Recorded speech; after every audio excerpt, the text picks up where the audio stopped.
याद रखना, सामूहिक परिवार में रहने का हमारा सनातन धर्म कहता है कि परिवार को जोड़कर चलो। क्यों कहते हैं? इसमें परिवार का हित नहीं, तुम्हारा हित है। क्यों?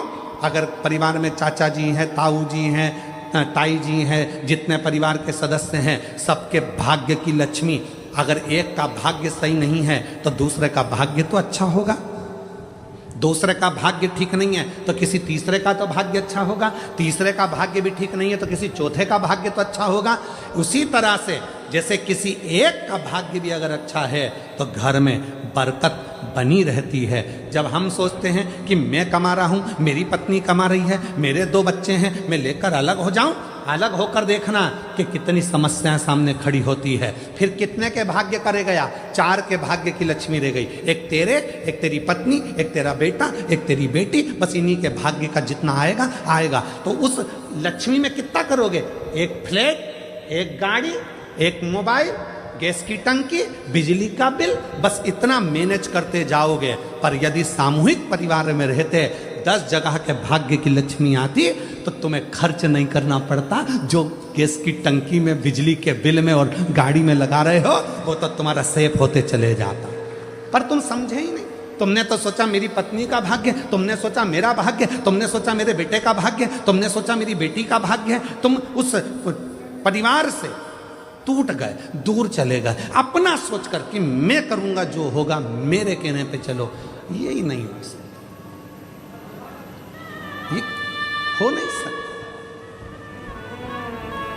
यीशु महापुराण की कथा यदि है सब मिलकर करा रहे हैं तो कोई व्यक्ति ये ना सोचे कि मैं करा रहा हूं। जिस दिन मैं का शब्द आ गया तो कार्यक्रम बिगड़ना चालू हो जाता है, और जिस दिन सब मिलकर करा रहे हैं तो कार्यक्रम की सफलता हो जाती है।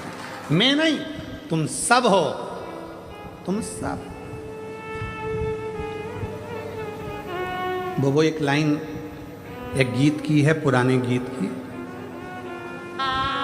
तुम जैसे दोस्तों का सहारा है, तुम जैसे दोस्तों का,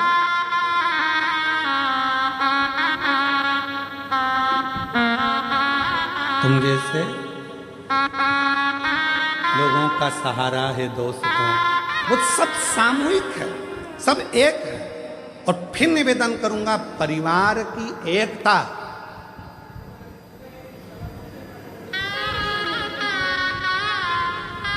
घर की फूट और जगत की लूट।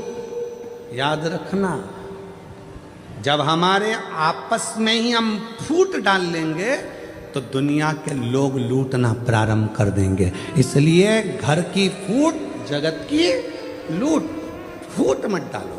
एक हैं, एक रहेंगे, सामूहिक हैं, सामूहिक रहेंगे, सब मिलकर चलेंगे, आगे बढ़ेंगे,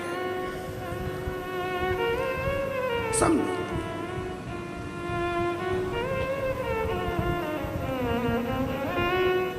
और हम क्या विचार में हैं? हम 2, जम के बोलो, हम 2, हमारे 2। और घर में माँ बाप आए तो उनको बाहर फेंक दो।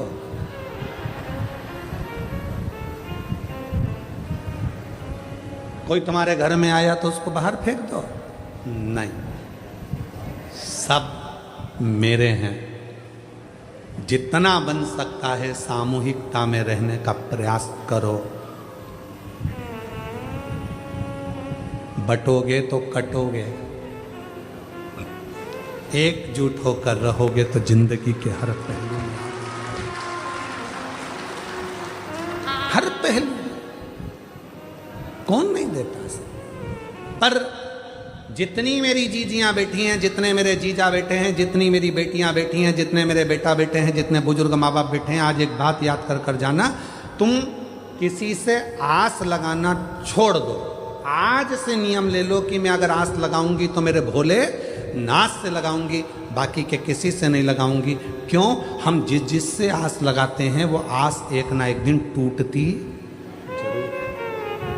एक कथा यूट्यूब पर डली होगी हमारी, दीप श्री शिव महापुराण की कथा, दीप माली का।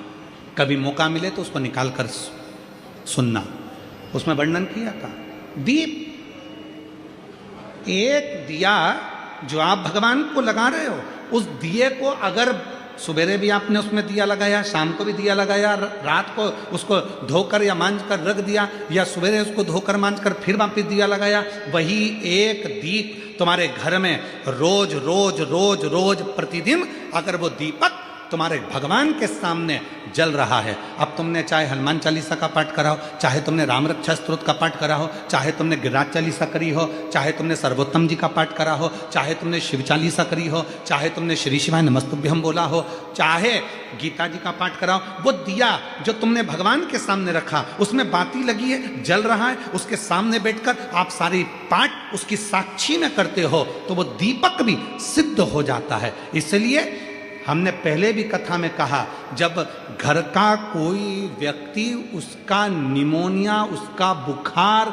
उसका शरीर का ताप जब उतरता ही नहीं है, तब जिस दीपक को तुमने रोज लगाकर आरती पूजन करी है, उस दीपक को पानी में डाल दिया जाता है, पानी में से निकाल दिया जाता है, उसी पानी को उसके शरीर पर दिन में कम से कम 3 से 4 बार उस पानी से पोंछा जाता है, तो धीरे धीरे वो ताप, वो बुखार उतरना प्रारंभ हो जाता है, निमोनिया ठीक होना प्रारंभ। डॉक्टर को भी दिखाओ, क्योंकि हम डॉक्टर को शंकर का एक रूप मानते हैं। शिव महापुराण में जब माँ पार्वती जी दुर्बल हो गई, जब माता पार्वती जी बेलपत्र का सेवन करते करते माता पार्वती का शरीर दुर्बल हो गया, शरीर काला सा पड़ गया, तब स्वयं शंकर भगवान वेद बनकर आए थे, डॉक्टर बनकर आए थे। इसलिए इस भूमंडल पर, पृथ्वी पर जितने भी हॉस्पिटल हैं, जितने डॉक्टर हैं, उन हॉस्पिटल में जो डॉक्टर सेवा देते हैं, दुनिया के लोग उन पर विश्वास कर कर उनके पास जाते हैं, और विश्वास का नाम ही शिव है। रामचरितमानस में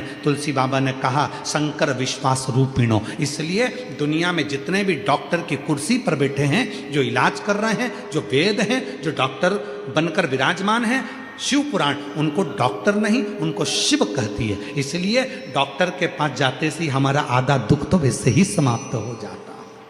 डॉक्टर के जांच कराओ, डॉक्टर के ये रिपोर्ट लाओ, वैसी रिपोर्ट लाओ, पर इलाज डॉक्टर के अनुकूल। और साथ में जो दीपक तुमने लगाया है, रोज रोज उसी दीपक को जला रहे हो, तो दीपक सिद्ध हो गया। दीप, बोलो क्या क्या चीज है? दीप, आसन और पात्र, जल का पात्र, ये 3 सिद्ध होते चले जाते हैं, इनकी सिद्धता बढ़ जाती है। चलो, अब ये बात तो तुमने आज सुनी, पुरानी कथा निकालो। टीवी पर रामायण किस किसने देखी है? टीवी पर महाभारत किस किसने देखी है? टीवी पर सीरियल किस किसने देखे हैं? भगवान के देखे होंगे।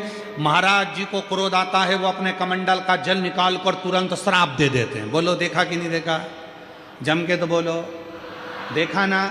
श्राप किस चीज से लगा? जिस कमंडल को महाराज जी पूजन में रखते थे, किसी दूसरे के कमंडल का जल नहीं, अपने कमंडल का जल, मतलब पात्र, जो शिव महापुराण की कथा कहती है, दीप, आसन और पात्र, जिस पात्र को आप अपने शिव के पास लेकर जाते हो, जिस पात्र से आप साधना करते हो, जिस पात्र से आप शिव को जल चढ़ाते हो, जिस पात्र से आप शंकर की पूजन करते हो, वो पात्र सिद्ध हो जाता है और उसका जल भी सिद्ध हो जाता है। पात्र की सिद्धता हो।